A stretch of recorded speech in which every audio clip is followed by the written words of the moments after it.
오늘 우리가 나눌 말씀의 제목은 하나님은 처음부터 하나를 만드셨다라는 제목을 가지고 함께 말씀을 나누겠습니다. 요즘 시대를 보면 오늘날 우리는 참 결혼도 이렇게 잘 하기 어려운 시대를 살고 있지만은 결혼보다 보면은 오히려 이혼이 훨씬 더 쉬운 그런 시대를 살고 있지 않나, 좀 그런 생각을 좀 해보았습니다. 2024년도, 작년도죠. 2024년도에 이 통계청 제가 자료를 이렇게 확인해 보니까 우리나라에서 이 결혼한 건수, 뭐 쌍이라고 표현할 수 있죠. 결혼한 건수가 약 19만 건, 19만 쌍이 결혼을 했습니다. 근데 그럼 그 반대로 이혼한 건수가 몇 건이냐? 약 9만 1천 건이에요. 결혼한 건수가 19만인데 이혼한 건수가 9만 1천 건이에요. 거의 48%라는 거예요. 48%면은 거의 절반이에요. 절반. 절반 가까이가 다시 이혼을 한다라고 통계청 자료에 그렇게 나와 있었습니다. 참 이게 보면서도 이게 진짠가라는 생각이 들 정도로 참 이렇게 마음이 슬퍼지는 이제 그런 결과를 확인할 수가 있었습니다. 사람들은 이게 이혼을 이렇게 결심을 하고 그렇게 하는 사람들을 이렇게 보면은 이야기를 들어보면은 그 자체를 어떤 이게 가정의 어떤 비극이나 이걸 뭐 그렇다고 해서 부끄럽게 생각한다거나 그런 것이 별로 없는 그런 조사 결과도 좀 많이 확인할 수가 있습니다. 그냥 자기가 사는 그런 여러 가지 인생 선택지 중에 하나일 뿐이다 라는 그런 인식들이 요즘에 좀 많이 있다라는 그런 보고들이 있었습니다. 이혼을 이렇게 결심하게 되는 그런 사람들의 보면 이야기를 들어보면은 그런 얘기가 많습니다. 저희는 성격이 맞지 않아요. 많이들 하는 이야기입니다. 성격이 안 맞다 이야기도 하고, 또 혹은 우리는 더 이상 행복하지 않아요. 이런 얘기도 좀 이렇게 하는 이야기도 듣고 합니다. 이제 그런 얘기들을 하시는 분들도 있지만은 이제 그러면서 대체로 보면 어떤 성향이 또 있냐면은 이혼은 이렇게 하고 뭐 성격은 안 맞고 더 이상 행복하지가 않다고 하면서 집에 개는 잘 키우고 고양이는 잘 키우더라는 겁니다. 사람하고 마음은 안 맞아도 개하고 고양이는 마음이 잘 맞아서 아침 저녁으로 이 개를 갖다 보듬고 다니면서 개 발에 흙이 먼지가 안 묻게 하려고 보듬고 다니면서 이런 도로변에 이렇게 변도 보게 해주고 산책도 시켜주고 막 여러 가지 이런 거는 애는 지극정성인데 사람하고는 잘 안 통한다는 것입니다. 오늘 5절에서 예수님께서 이렇게 말씀합니다. 너희 마음이 강팍함으로 완악하다는 뜻입니다. 그가 너희에게 이 훈계를 기록하였다라고 예수님이 그렇게 말씀합니다. 예수님은 이 이혼을 이렇게 결심하는 그런 사람들 다들 상대의 잘못으로 이렇게 생각을 많이 하려고 합니다. 저 사람 도저히 나 용서가 안 돼. 나랑 너무 안 맞아. 이렇게 나 행복하지가 않아요 하는데 오늘 예수님은 그 속에 뭐가 있냐? 마음이 강팍하다라고 말씀합니다. 쉽게 말하면 마음이 완악하다라는 것입니다. 이 시대의 문제가 오늘 어디에 있나 좀 이렇게 생각을 해보면 좋겠습니다. 우리는 이혼을 뭐 많이 했다, 뭐 작게 했다, 이혼율이 어쩌다 이런 이야기도 할 수 있지만은 저는 이런 것들을 통해서 우리가 좀 책임지는 마음, 결혼에 대해서 내가 책임지려는 하는 그런 마음, 또 혹은 어떤 결단을 하고 결혼에 대해서 내가 뭔가 이 결단하는 마음이 과연 있었나 라는 생각들, 오늘 이런 것들을 좀 이렇게 좀 돌아보면 좋겠습니다. 그래서 좀 먼저 결혼에 대해서 이렇게 좀 정의를 한번 내려본다면 이러면 어떤가 싶습니다. 나에게 맞는 사람을 찾는 것이 아니라 하나님이 맡겨주신 사람을 찾아서 그 사람을 섬기는 것이 그게 결혼이 아닌가. 오늘 좀 이런 말씀을 먼저 좀 드리면서 말씀을 좀 드리고 싶습니다. 2절의 말씀을 보니까 오늘 이런 말씀이 있습니다. 바리새인들이 그분께 와서 그분을 시험하여 이르되 남자가 자기 아내를 버리는 것이 율법에 맞습니까? 라는 이 바리새인들의 말로 오늘 이야기가 시작이 됩니다. 바리새인들이 여기서 이야기하죠. 그분을 시험하여 묻되 이렇게 말하죠. 예수님을 시험하려고 물었는데 질문이 뭐냐? 이혼을 하는 것이 율법에 맞습니까? 틀립니까? 라는 이제 그 질문이라는 것입니다. 사실 이렇게 질문하는 것은 맞다고 해도 걸리고 틀렸다고 해도 걸리기 때문에 이렇게 질문을 했던 것입니다. 만약에 율법에 틀린다라고 이렇게 예수님이 대답을 하시면 뭐가 문제되냐면은 신명기 24장에 보면 1절부터 나옵니다만은 모세는 아내가 부정하게 한다든지 어떤 그런 사유가 있으면은 이혼 증서를 써서 집에서 내보내도 된다라는 이제 그런 기록을 적어줬습니다.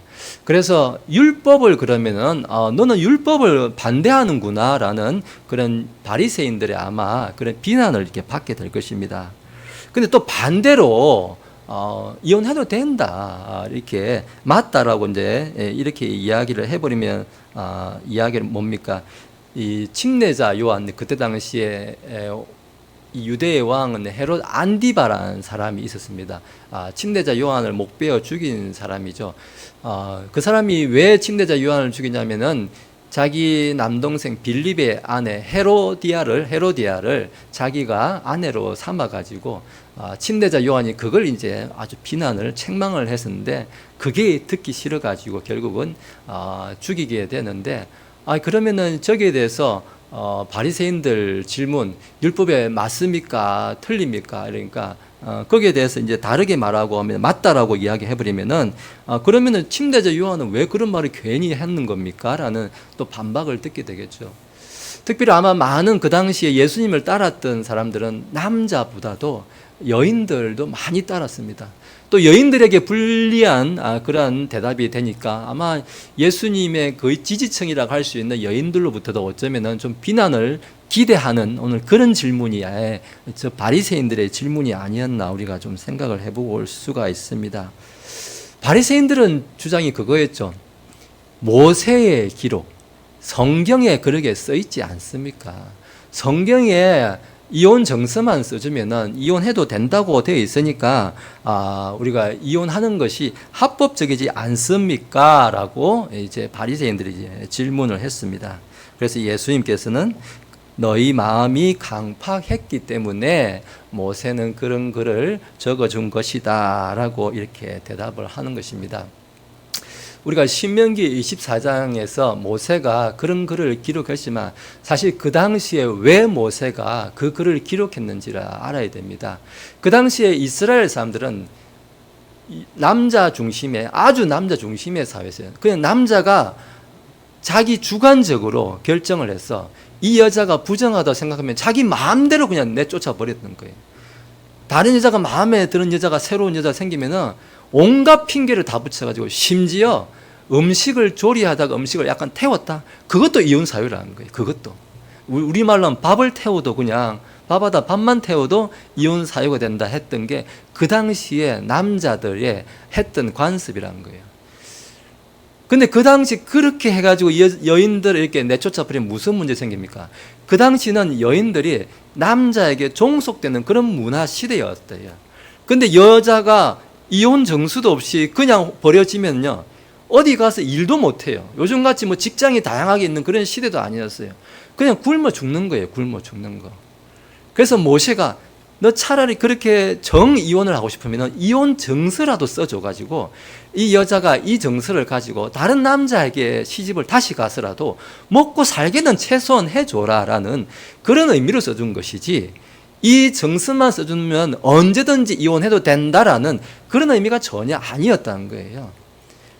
그 당시에 유대인들, 특히 바리새인들, 이 율법에 속에 사는 이 사람들이 너무 마음이 그렇게 자기 이기적으로 남성 위주의 그런 악한 생각으로 살았기 때문에 이 여인들을, 사회적 약자였던 여인들을 보호하기 위한 그러한 방편으로서 했던 말이 그 신명기 24장의 말이었지, 결코 이혼이 정당하다, 이혼이 합법적이다, 하나님이 정해 주신 것이다, 이렇게 말하는 의미가 아니라는 거예요. 그래서 성경에 뭐라고 적혀 있으니까 해도 되고 성경에 저렇게 적혀 있으니까 해도 안 된다, 그런 생각은 잘못된 거란 겁니다. 왜 그 말씀을 써있는지 그 속뜻을 이해하는 것이 그게 우선이다라고 오늘 예수님께서 말씀을 하고 있었던 것입니다. 그래서 이제 예수님께서 결혼이라는 것이 도대체 무엇인지 그 의미를 바리새인들에게 이제 설명하시기 시작합니다. 6절과 7절과 8절 앞부분까지 보도록 하겠습니다. 창조의 시작부터 하나님께서 그들을 남성과 여성으로 만드셨으니 이런 까닭으로 남자가 자기 아버지와 어머니를 떠나 자기 아내와 연합하여 그들 둘이 한 육체가 될지니라 말씀합니다. 결혼이라는 것이 뭐냐라고 이렇게 예수님께서 말씀을 하시면서 먼저 어떻게 해야 되냐? 7절에 보면은 남자가 다른 성경에는 또 사람이라고 번역합니다. 원래 히브리어 원어는 아담이기 때문에 사람도 번역할 수 있고 남자도 번역할 수 있는데 문맥상 남자가 맞습니다. 남자가 자기 아버지와 어머니를 떠나서 아내에게 연합하는 것이다. 그게 결혼이다라고 이야기를 하고 있습니다. 유대인들은 그 당시에 자기 아내를, 여자를 무슨 자기 소유물, 재산 이 정도로 이렇게 취급을 했는데 그렇지 않다는 것입니다. 남자가 오히려 자기 아버지와 어머니를 먼저 떠나서 아내에게 연합하는 것이다라고 오늘 예수님께서 그렇게 말씀을 하고 있습니다. 우리나라 말에도 이제 장가를 든다라고 이렇게 표현을 하고 있습니다만은 오늘 이 성경과도 이렇게 잘 맞는 말씀인 것 같습니다. 예수님께서는 그 유대인들의 그런 문화, 아내를 자기 부속물처럼 소유물처럼 생각하는데 그렇지 않다. 오히려 남자의 책임이 먼저라는 것입니다. 남자가 결혼을 한다는 것은 이제 더 이상 자기 아버지 어머니한테 휘둘려 살지 말고 자기 아내를 먼저 생각하는 것이 있어야 된다. 먼저 자기 부모를 떠나는 것이 그게 먼저다라고 이야기하고 있는 것입니다. 여기 보면은 아버지와 어머니를 떠난다고 여기 이야기하고 있는데 그 떠난다라는 헬라 원어의 말은 카타 레입세이 이제 이렇게 이야기하고 있습니다. 카타 레입세이 그거는 떠난다는 것은 무엇을 뒤로 남겨두고 떠난다 이런 것입니다. 그래서 이제 이런 것들 생각할 때 원칙적 문자적으로는 부모를 이제 남겨두고 내가 떠나는 것이다 이제 이렇게 해석은 할 수 있는데 그렇다고 해서 다시는 부모랑 연락하지 말고 인연 끊고 살아라 이제 그렇게 오해하면 안 되고요. 우선순위가 달라졌다는 거예요. 그 동안에는 내 아버지, 내 어머니를 내가 우선적으로 생각했다면 이제는 나의 우선순위가 누구냐? 내 아내라는 것입니다. 자기 아내가 우선순위가 1번이 자기 아내다라고 이야기하고 있는 것입니다. 우리나라에 촌수라는 게 있지 않습니까? 촌수 이렇게 부모 자식 간에는 이렇게 일촌이라 그러고 일촌 사이고 또 내 형제 간에는 또 이촌이 있고 근데 부부 간에는 무촌이라고 하지 않습니까? 아예 촌수가 없다고 이제 이야기하지 않습니까? 왜 그렇습니까?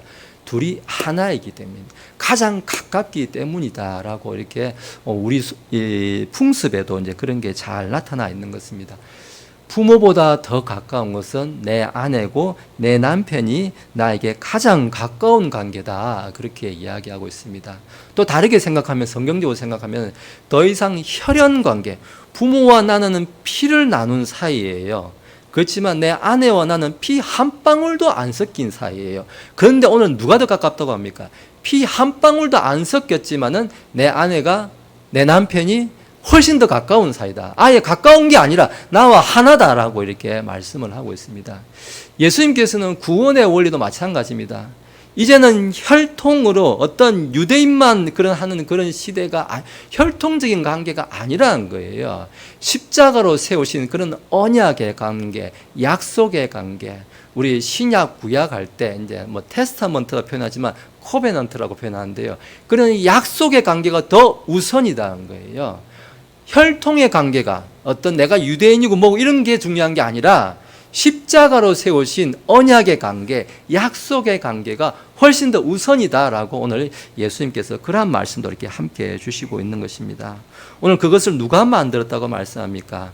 9절에 가면 그렇게 말씀합니다. 9절에 보면은 하나님께서 함께 결합하신 것을 사람이 나누지 못한다. 하나님께서 그렇게 만드셨다는 것입니다.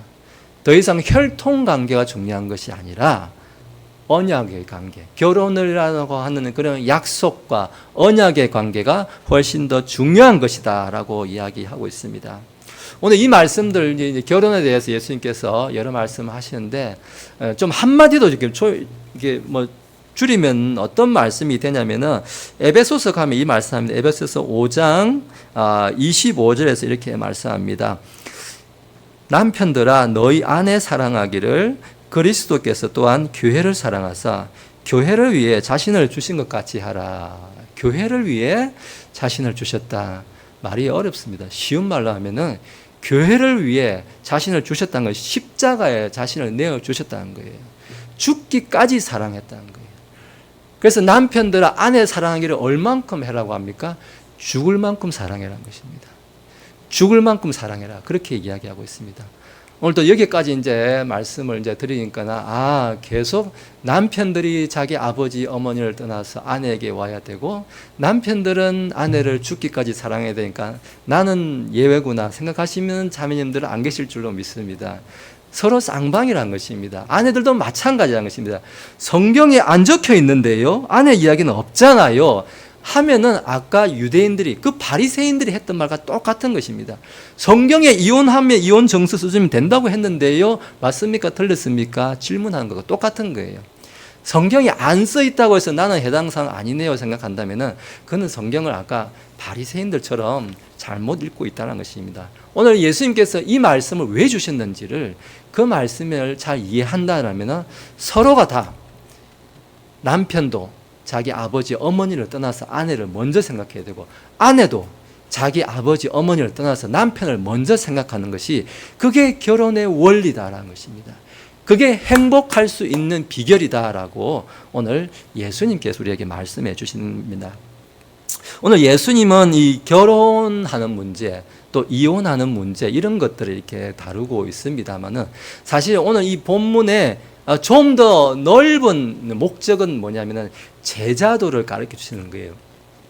예수님께서 예수님의 제자가 되려면은 어떻게 사는 것이 예수님의 제자로 사는 것인가를 말씀하시는 그 하나의 그 방법 중에 하나가 결혼이라는 것을 통해서 제자가 되는 길을 알려주고 있는 것입니다.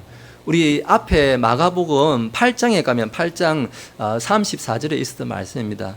누구든지 나를 따라오려거든 자기를 부인하고 자기 십자가를 지고 나를 따를지라 예수님께서 그렇게 말씀하셨죠.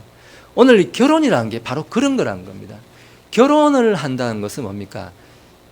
나를 부인하고 자기 십자가를 지고 예수님을 따라간다는 것은 내 아내의 십자가, 내 남편의 십자가를 지고 내가 섬겨야 할 그 사람, 하나님이 맡겨주신 그 사람을 잘 섬기는 것이다. 오늘 이런 말씀 우리한테 하고 있는 것입니다. 예수님의 제자로 산다는 것은 그런 것 같습니다. 성경에 이렇게 적혀 있으니까 그 글자 그대로 따라 사는 게 그게 제자냐? 그게 아니라는 것입니다. 성경의 글자대로 사는 것이 아니라 그 성경에 그 기록된 그 하나님의 본래 뜻, 왜 그 말씀을 기록하셨는지를 잘 헤아려서 이해하고 그것을 나에게 적용하고 하는 그러한 삶이 제자로 사는 삶이다. 이렇게 말씀을 하고 있는 것입니다. 우리 말라기서 구약 성경 중에 이제 제일 끝에 가면 말라기서 가면은 오늘 이 말씀을 좀 이해를 도와주는 말씀이 있습니다. 말라기서 2장 15절과 16절의 말씀을 제가 보도록 하겠습니다. 15절 먼저 보겠습니다. 그분께서는 영의 여분이 있었지만 그분께서 하나를 만들지 아니하셨느냐? 어찌하여 하나만 만드셨느냐? 이것은 그분께서 하나님을 따르는 씨를 구하려 하심이라. 그러므로 너희 영을 조심하고 아무도 어려서 취한 아내를 대적하여 배신하지 말지니라. 주 곧 이스라엘의 하나님께서 이르시되 나는 아내 버리는 것을 미워하노라. 사람이 자기 옷으로 폭력을 덮나니 그러므로 너희는 너희 영을 조심하여 배신하지 말라. 군대들의 주가 말하노라 하시니라. 만군의 주가 말하노라 이렇게 말씀을 하고 있습니다. 오늘 여기 15절의 말씀 중에 첫 절에 보니까 영의 여분이 있었지만 그분께서 하나를 만들지 아니하셨느냐 이렇게 말라기 대언자가 이야기하고 있는데 저 말 뜻은 무슨 말이냐면은 하나를 만들지 않았냐 그 말은 아담이 이야기한 게 아니에요. 아담이 아니라 문맥상 하와를 말하는 거예요. 하나님께서 아담으로부터 갈비뼈 하나를 취해서 아담을 잠들게 하신 그 사이에 하와를 만드셨어요. 근데 그 상황을 지금 말씀을 하고 있는 거예요. 하와를 2명, 3명도 하나님께서 만드실 수가 있었다는 거예요. 충분히. 못해서 안 하는 게 아니라는 거예요. 근데 하나를 왜 만드셨나는 거예요. 하나님을 따르는 씨를 구하려 하심이라 이렇게 성경이 이야기하고 있는 것입니다. 거룩한 씨를 구하기 위해서 그렇게 하신 것이다 라고 하나님께서 세우시는 언약의 가정, 한 남자가 한 여자를 만나서 그렇게 자녀를 이렇게 얻도록 하는 게 그게 거룩한 씨를 얻는 방법이다 라고 하나님께서 설명을 해주고 있는 것입니다. 그러면서 오늘 16절에서 이렇게 말씀합니다. 나는 아내 버리는 것을 미워한다 이렇게 미워하노라 말씀합니다. 마찬가지입니다. 아내도 남편 버리는 것은 하나님께서 미워하신다라고 오늘 성경이 말씀하고 있는 것입니다. 우리 이혼이라는 것이 뭐냐? 사람들은 그냥 나 저 사람 안 보면 그만이지 언제는 평생을 안 보고 살다가 이제 좀 보고 사는데 이렇게 생각할지 모르겠습니다. 이혼이라는 것은 단순히 그런 부부 관계가 단절되는 그런 것이 아닙니다. 하나님께서 세우신 약속, 하나님께서 세우신 질서, 창조의 질서를 그걸 파괴하는 것이 그게 이혼이다라는 것입니다. 하나님께서 약속으로 세우신 그 언약을 깨트리는 것이 그게 이혼이라는 것입니다. 그냥 단순히 사람과 사람끼리가 헤어지는 그런 정도의 수준의 이야기가 아니라는 것입니다. 우리가 생각해 보면 하나님이 세우신 약속을 내가 깨트린다? 얼마나 무서운 말씀인 건지 모르겠습니다. 그래서 우리 가정을 지킨다는 건 뭡니까? 가정을 지킨다는 것은 단순히 부부관계의 신뢰를 넘어서 가지고 하나님께서 세우신 그 창조의 질서를 세우는 것, 그것을 내가 지켜가는 것입니다. 하나님의 말씀을 지킨다는 것, 어떤 성경 구절을 가지고 이렇게 싸워가는 그게 아니에요. 하나님께서 세우신 이 창조의 질서를 지키는 거룩한 씨를 있게 하는 이 원리를 지켜나간 것이, 이런 것이 바로 하나님의 말씀을 지키고 사는 것이라는 것입니다. 이런 것이 우리가 하나님 믿는 삶이다라고 오늘 성경이 우리한테 말씀해 주고 있는 것입니다. 사람들은 이제 이혼을 이렇게 가끔씩 이렇게 생각하는 사람들도 물론 있습니다. 생각할 수도 있습니다. 어떤 다툼이 있거나 너무 마음에 이렇게 낙심을 하거나 하면은 이제 그런 생각도 사람이 살다 보면은 할 수 있다고 생각을 합니다. 근데 오늘 이 말라기서 가운데 16절에 오늘 이런 말씀이 있었습니다. 16절 중간에 보면은 사람이 자기 옷으로 폭력을 덮나니 이 말씀을 하고 있습니다. 자기 옷으로 폭력을 덮는다는 그 말은 무슨 말이냐면은 폭력이라는 것은 자기의 오점, 자기의 더러움을 자기 옷으로 이렇게 가린다는 거예요. 숨긴다는 말입니다. 뭔가 자기 안에 있는 건전하지 못한 생각, 자기 안에 있는 어떤 욕심, 자기 안에 숨어 있는 어떤 잘못된 것들을, 그런 폭력들을 자기 옷으로 뭔가 그럴싸한 핑계로 온갖 구실을 만들어 가지고 머리에서 그걸 고민하는 거예요. 뭔가 이렇게 좀 그럴싸한 핑계가 있어야 되는데 뭐라고 핑계대지? 이것들을 골몰한다는 거예요. 그럴싸한 핑계를 막 이렇게 생각을 해낸다는 거예요. 마음에 이미 그런 것들이 들어왔기 때문에 어떻게 하는지 이게 부끄러운 줄 아는 거예요, 자기가. 자기가 부끄럽기 때문에 어떻게 합니까? 자꾸 자기 옷으로, 화려한 옷으로, 나는 그럴 수밖에 없었어. 나는 피해자야. 너희들은 안 살아봐서 몰라. 이 사람이 어떤 사람인지 안 살아봐서 몰라 하면서 막 그 사람에 대해서 이런 흠을 막 만들고 찾고 이야기를 만들고 그렇게 합니다. 오늘 그 말씀을 하시는 거예요. 2장 16절에서 사람이 자기 옷으로 폭력을 덮는다는 것은 자기 안에 그런 숨어있는 그런 생각들을 온갖 구실을 만들어내가지고 자기 것을 덮으려고 한다는 것입니다. 근데 인간의 본성입니다. 우리 에덴 동산에서 아담과 이모가 선악과를 먹고 나서 나무 그늘 밑에 숨어가지고 그 나뭇잎으로 가지고 자기의 수치를 가렸습니다. 왜 가렸습니까? 자기가 부끄러운 줄 아는 거예요. 자기 죄가 드러난 줄 아는 거예요. 그래서 하다 가린 게 나뭇잎으로 가렸어요. 근데 그 나뭇잎이 오래 갑니까? 햇빛 좀 받으면 금방 시들어집니다. 거짓말이 지금 당장은 사람들의 듣기에 그럴싸한 거짓말 같고, 아, 그랬구나. 너 그런 일이 있어서 우리가 몰랐네. 라는 그 말이 통할지는 모르겠습니다만은 조금 시간이 지나면은 그 거짓말이, 그 죄가 다 드러날 수밖에 없다는 것입니다. 나뭇잎으로 아무리 가려도 그 거짓말은 다 드러난다는 것입니다. 하나님께서 가죽옷을 지어서 덮어 입혀주지 않으면은 우리의 죄는 결코 숨길 수가 없다라고 오늘 성경이 우리한테 말하고 있습니다. 결국 뭡니까? 우리는 허물이 없을 수가 없습니다. 제가 제 아내, 또 제 아내가 제의 그런 서로 허물을 들추어내기 시작하면은 뭐 책을 한 권 써야겠죠, 그죠? 우리 다 그렇지 않습니까? 근데 우리가 다 그런 거를 가지고 서로 허물을 찾고 네 허물이 크다, 내 허물이 작다 하면 끝이 없죠. 우리가 할 수 있는 것은 뭡니까? 서로 덮어주는 일밖에 없다라는 것입니다. 제가 이 말씀을 준비하면서 제가 제 부부가 결혼할 때, 그때 이제 제 강원도 있는 원주의 부건교회 우리 담임 목사님이 이제 주례사로 하신 말씀이 이제 오랜만에 생각이 나서 적으려고 하는데 잘 생각이 안 나더라고요. 예. 그때 이제, 대충 이제 기억나는 것은 그때 삼긍, 세 가지 긍자로 시작되는 좋은 말씀을 주셨어요. 그러니까 하나는 긍휼이었어요. 긍휼. 그래갖고 서로 긍휼히 여겨야 된다라는 말씀을 주셨어요. 그런데 2번, 3번이 생각이 안 났습니다. 긍정인가? 그래서 제가 제 아내한테 어제 물어봤습니다. 혹시 그때 그 목사님께서 하셨던 그 삼긍이 뭔지 기억나냐고. 그러니까 제 아내도 긍휼 하나 기억나는데? 저랑 똑같이 긍휼 한 개만 기억한다고 이렇게 이야기를 하더라고요. 저는 그것도 감사했습니다. 서로 부부가 똑같이 긍휼 하나만 기억하고 살아도 이것에도 성공한 거 아닌가, 저는 좀 그렇게 생각이 되었습니다.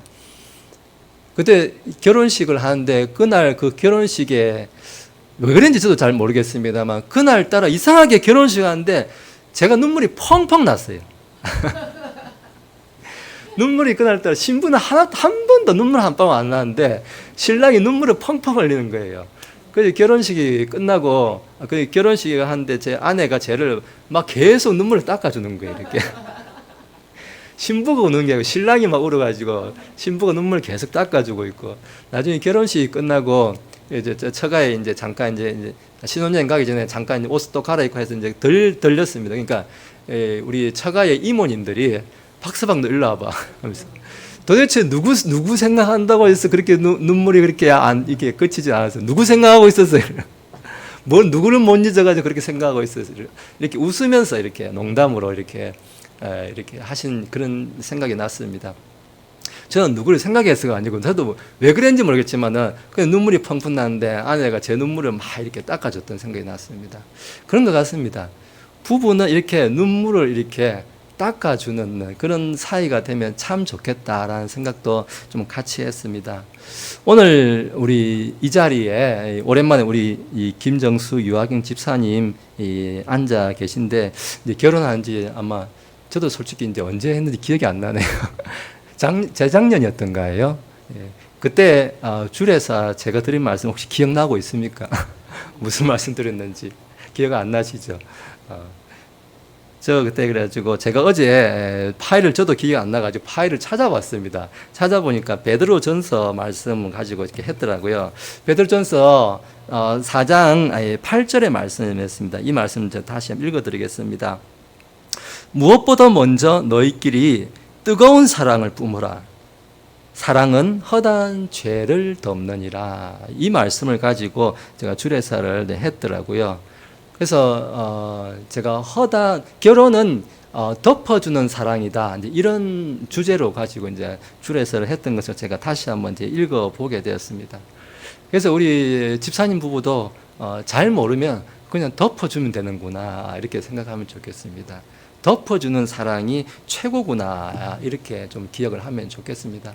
제가 오늘 설교의 제목을 하나님은 처음부터 하나를 만드셨다, 이렇게 말씀을 드렸습니다.